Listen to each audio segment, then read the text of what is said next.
जय संविधान, जय भीम, महात्मा गांधी की जय, गुट से मुर्दाबाद। देखिए, आज बात करते हैं, बहुत दिनों से इसके बारे में बात हो रही है। अर्नब गोस्वामी रिपब्लिक टीवी के सीईओ के बारे में, उनके व्यक्तित्व के बारे में आज हम डिस्कस करते हैं। अलग-अलग तरह के कयास लगाए जा रहे हैं। अर्नब गोस्वामी की पर्सनैलिटी का अध्ययन किया जा रहा है। पिछले 20-25 साल जब से उन्होंने जर्नलिज्म शुरू किया है या जर्नलिज्म को छोड़ा है, तब से उनके पूरे इतिहास का परीक्षण किया जा रहा है और उसके बाद उन्होंने अचानक अपने रुख में कुछ परिवर्तन किया है।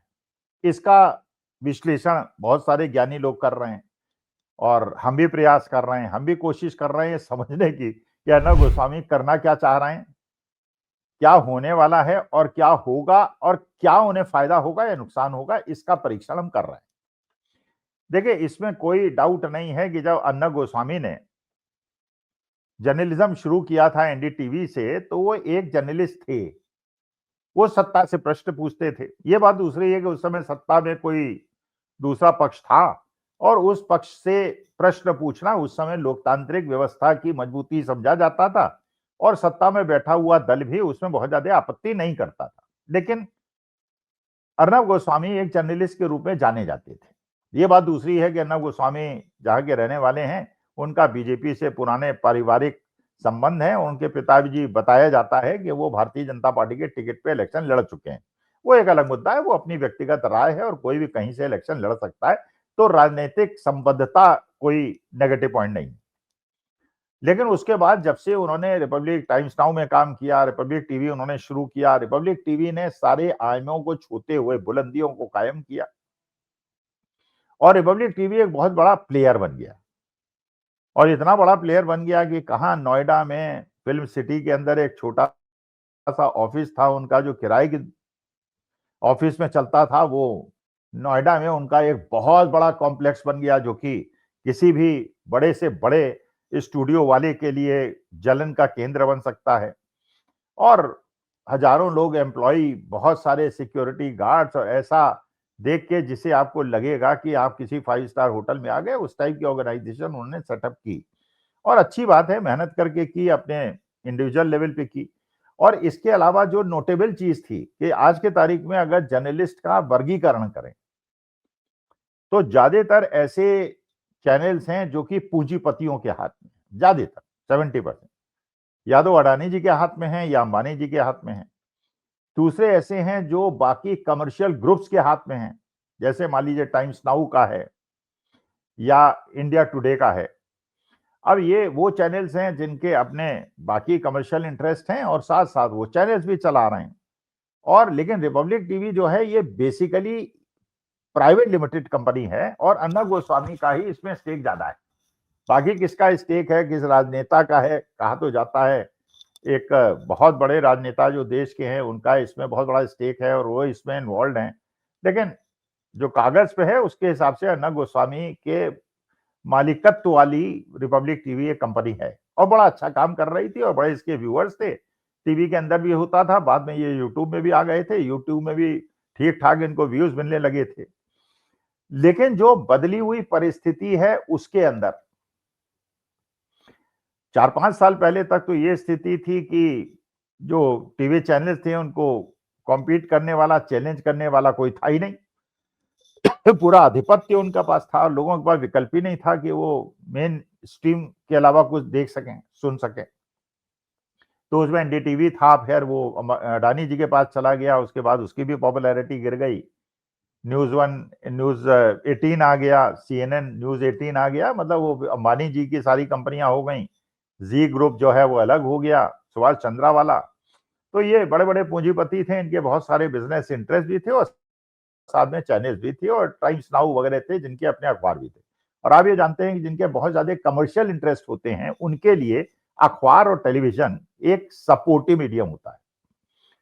क्योंकि अगर आप बड़े बिजनेसमैन हैं और आपके पास अखबार भी है और टीवी भी है, तो आपकी एक न्यूसेंस वैल्यू होती है, कोई आपको छेड़ने का प्रयास नहीं करता, क्योंकि वो जानता है इनके पास अखबार है, टीवी है, तो ये सोशल मीडिया के माध्यम से और पब्लिक परसेप्शन को बनाने में प्रयास कर सकते हैं और बिगाड़ भी सकते हैं और बना भी सकते हैं। इसलिए you have a better you are better equipped. Hospital बना दीजिए, स्कूल बना दीजिए, कॉलेज बना दीजिए, अखबार चला दीजिए, टीवी स्टूडियो बना लीजिए, तो आपको एक कवर मिल जाता है और उस कवर के माध्यम से आप सोशल सर्विस दिखा के जनता में अपना प्रभाव छोड़ सकते हैं। अच्छा, ये आपने पहले भी देखा कि इंडिया टुडे वाले जो हैं, उन्होंने भी ये कंप्लेन की थी। उन्होंने भी ये कहा था कि जो बड़े-बड़े टीवी स्टूडियोज़ हैं, वो अब बड़े-बड़े पूँजीपतियों के हो गए हैं और हम लोग क्योंकि पूँजीपति नहीं है, इसलिए हमको परेशानी हो रही है। परेशानी तो देखिए हो रही है, क्योंकि जो टीवी चैनल्स हैं, उनकी आमदनी कम होती जा रही है, उनकी व्यूअरशिप कम होती जा रही है। जो यूट्यूब चैनल्स हैं, उनकी व्यूअरशिप बढ़ती जा रही है। यूट्यूब में लोग शिफ्ट होते चले जा रहे हैं, नई जनरेशन ज़्यादा शिफ्ट होती चली जा रही है। और रिपब्लिक टीवी के ज़्यादातर कार्यक्रम क्योंकि अंग्रेजी में होते हैं और अर्नब गोस्वामी ज़्यादातर कार्यक्रम अंग्रेजी में करते हैं और अंग्रेजी के कार्यक्रम ज़्यादातर जेन ज़ी सुनते हैं। इसलिए अर्नब गोस्वामी का जेन ज़ी से भी एक संबंध है, क्योंकि उनके ज़्यादातर श्रोता उसी उम्र के लोग हैं। अब सवाल ये है कि अर्नब गोस्वामी जो पिछले मोदी जी के शासन में आने के बाद से पूरी तरह से प्रो गवर्नमेंट लाइन ले रहे थे और हर मुद्दे पर चाहे अनचाहे, जाने-अनजाने, आवश्यकता हो या ना हो, अपोज़िशन पे ही सारा वार करते थे और सारे प्रश्न वो अपोज़िशन से ही पूछते थे। यहाँ तक कि जो पैनल डिस्कशंस होते थे, उसमें जो अपोज़िशन सपोर्टेड पैनलिस्ट थे, उनको बोलने नहीं देते थे और भारतीय जनता पार्टी के जो सपोर्टर एनालिस्ट थे, उनको केवल बोलने देते थे और बाकी लोगों को म्यूट कर देते थे। जब दूसरे पैनलिस्ट बोलते थे, तो या तो अर्नब गोस्वामी खुद बोलने लगते थे या भारतीय जनता पार्टी के लोगों का उन्हें अनम्यूट कर देते थे, जिससे वो उनको ना बोलने दें और जनता तक उनकी बात ना पहुँचने। लेकिन पिछले 10 दिन के अंदर जो ये हुआ, एक तो अर्नब गोस्वामी ने बड़े इनकन्वीनिएंट क्वेश्चंस गवर्नमेंट से पूछने शुरू कर दिए, जो कि पूछने चाहिए थे, एक जर्नलिस्ट को पूछने चाहिए थे, लेकिन अर्नब गोस्वामी ने नहीं पूछे।